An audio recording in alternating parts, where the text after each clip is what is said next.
Lorsque j'ai écouté le commandant Fofana, qui appelle directement à l'insurrection militaire pour s'emparer du pouvoir, Manifestement, ce sont des amis et camarades de ce commandant, dont on comprend qu'ils sont dans le dispositif de gouvernance de la vie en Côte d'Ivoire, police, armée, administration, gendarmerie, institutions, qui donnent des informations à Guillaume Soro Kriapi.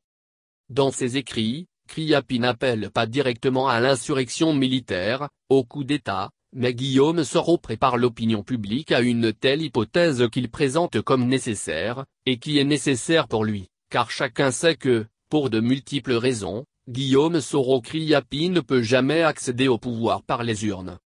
La commandant Fofana prend le relais. Il prétend parler au nom des casernes et des militaires de Côte d'Ivoire. Voici ce qu'il dit à l'adresse du président de la République: l'armée vous regarde. Dites quelque chose. Les parents pensent que les familles des victimes doivent porter plainte pour que la vérité éclate.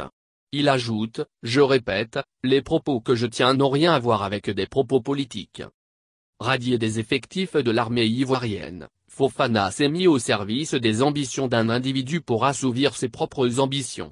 Ceux qui se ressemblent s'assemblent. Ceux qui s'assemblent se ressemblent. Il y a chez Guillaume Soro Kriapi et chez Fofana le même goût pour la rébellion militaire. Des écoutes téléphoniques et des rapports très accablants sur les manigances qu'ils orchestrent contre les institutions de la République existent et sont documentés. C'est cet ex-militaire séditieux qui interpelle le président de la République et cherche à préparer psychologiquement l'opinion publique nationale et internationale à une opération militaire, à un coup d'État. Est-ce un hasard? Il demande au ministre de la Défense de se défendre contre les accusations portées contre lui par 2 journalistes. Cette stratégie, qui met au défi le ministre d'État de prouver qu'il est innocent, a été mise en œuvre par les adversaires politiques du RHDP. Comme ces adversaires ne représentent pas une alternative crédible, ils refusent de s'inscrire dans le champ du débat démocratique.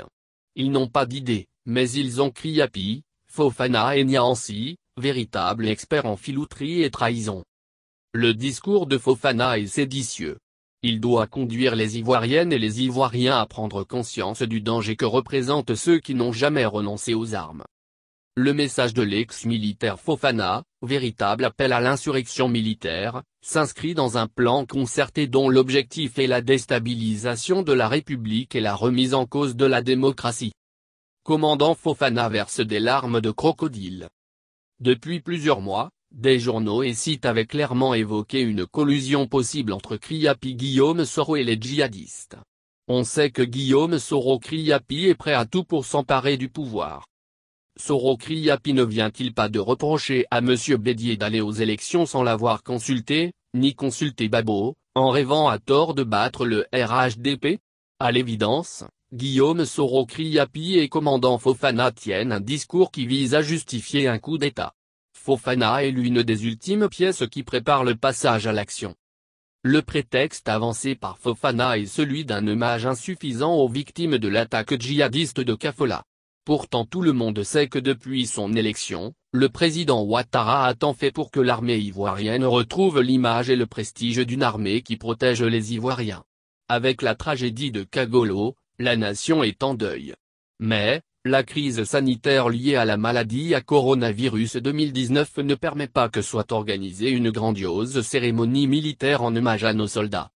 Le président Ouattara et le gouvernement n'ont pas de leçon d'hommage républicain à recevoir de ce commandant Fofana, dont le discours est un discours de rupture et de rébellion.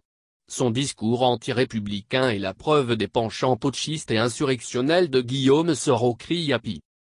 Il est difficile, à 48 ans, pour Soro, de devenir un vrai républicain et un vrai démocrate, de renoncer aux armes et à la violence qui lui ont permis, en multipliant les trahisons, d'occuper les plus hautes fonctions dans l'appareil d'État. Soro existe-t-il en dehors des armes? A-t-il la dimension d'un homme d'État? Difficile à croire avec des adjuvants comme Kriapi, Fofana et Niansi. Les Ivoiriens l'ont compris et ils ne veulent pas d'un président de la République Soro Kriapi avec, comme chef d'état-major, le commandant Fofana et comme ministre de l'Intérieur, le dangereux et tragique Niansi. La Côte d'Ivoire est une grande nation démocratique, un pays moderne, qui ne veut pas de ces individus qui continuent à s'abreuver à la source du coup d'État de 1999, comme à celle des rébellions militaires qui ont provoqué la mort de tant de victimes innocentes. Depuis l'indépendance en 1960, la Côte d'Ivoire a connu une grande stabilité politique sous la présidence du père fondateur, Félix Houphouët-Boigny. Elle a connu un coup d'État, le 23 décembre 1999. Après une longue période d'instabilité politique, l'élection du président Alassane Ouattara s'est traduite par un retour à la stabilité politique. Cette stabilité politique n'arrange pas les affaires des séditieux comme l'ex-commandant Fofana, qui pense que cette lui peut traduire au premier de la République, au ministre de la Défense, au chef d'état-major, le moral de l'armée.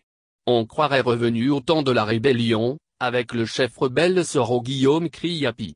Mais comme ces gens osent tout, on les verra dire que c'est parce qu'ils ont parlé que la République a rendu hommage aux soldats, alors que les dispositions et les diligences sont déjà en cours à cet effet, et que ce n'est pas à eux de dicter au chef suprême des armées, ce qu'il doit faire.